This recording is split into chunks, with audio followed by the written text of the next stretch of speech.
How to buy Bitcoin on Venmo. Hello guys, this is Atticus and welcome back to another tutorial video. In today's video, I'll teach you guys how you can buy Bitcoin on Venmo. So without any further ado, let's dive right into it.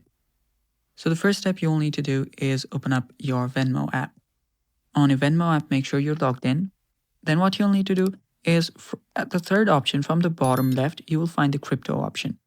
Tap on it and you will see the list of cryptos. Then from there, simply choose Bitcoin. After you choose Bitcoin, you can see what Bitcoin actually is. So select the Bitcoin option from there. And there you can see the current rate of Bitcoins and everything. Simply tap on the buy option. Then select how much you want to buy Bitcoin of. So if you want to buy Bitcoin of $100, simply type in 100. If you want to buy of $10, you can simply tap on 10. After you do that, you can confirm your purchase here. So go through the transaction process and you will have bought your Bitcoin. And that's basically how you do it, guys. And that's all for today's video. Thanks for watching. Stay tuned for more and bye-bye.